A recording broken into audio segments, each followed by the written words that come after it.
Welcome everybody to look at the third film in the Mabuse Lives box set released by Eureka, and it is the final film in the first case in this release, and it is 1962's The Invisible Dr. Mabuse.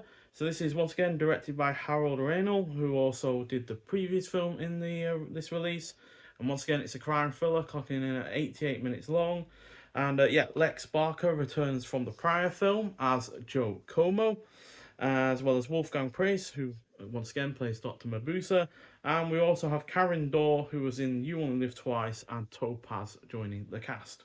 So, evil mastermind Dr. Mabuse seeks Professor Erasmus' secret invention, a device that makes one invisible. But a murder in a review theatre brings the German police and the FBI into the mix. So, yeah, this isn't as good as the prior two Mabuse films, which is primarily down to the returning character of Joe Como not being as enjoyable as that which was played by Gert Frobe in the prior two films. Obviously, he did play a different character over the course of both of those films, but he was still the lead and he was really rather enjoyable. Had a slight wit to him in certain regards, and yeah, that's just not the case with Joe Como as a character. However, he is at least played by a character, by an actor, sorry, who can get more involved with the action. Whereas Gertfeld really, with his age and his, physical body, he's obviously quite a large person. He's not really able to get into the action. Whereas, Lex Barker, a lot slimmer, a lot younger. He's able to get more into the action. He's throwing a lot more punches. He's, fighting guys left, right, and center. So yeah, he's a lot more involved in the action, which aids this in terms of its pacing, as it's a lot more fast paced, a lot more action orientated, and it's also way more violent than the prior two films. And the whole invisible aspect of the plot is also well executed. Reminds me of, and probably obviously to everyone else, of the Invisible Man films from the 30s and 40s. Um, Probably not as wildly impressive or as revolutionary as say the first Invisible Man film, but I do say that it at least ranks alongside the sequels that came out in the 40s at the very least.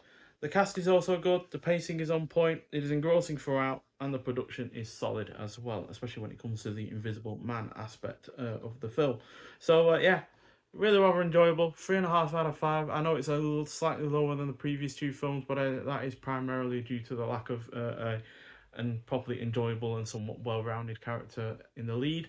But outside of that, yeah, it's pretty damn good and yeah, really, really enjoyable overall. So even though it's a slight downgrade over the previous two, it's not a massive drop off that we have sometimes seen in previous box sets that I've reviewed. So yeah, shares its disc with the return of Dr. Mabuse, and that means that this case has now been fully watched. So we'll move on to the second case with the next review, when we review the fourth film in this box set. But yeah, still solid film overall. Highly recommend it, as I have recommended the previous two.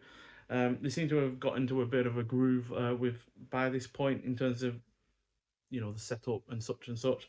So it feels also quite efficient in terms of its in terms of plotting and its characterization and such. But yeah, still noticeably a slight step down in terms of the lead actor not being as enjoyable as Gert Frobe.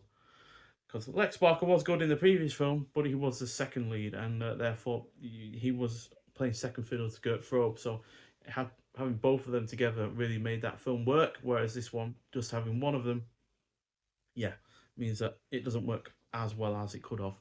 But still, I do recommend it, and yeah, if this is as bad as the films get in this box set, then yeah, we're in for a treat for the next three films. Nonetheless, though, thank you for watching. If you have seen this film before, I'd like to hear your thoughts on it, and I'll see you in the next one. Bye.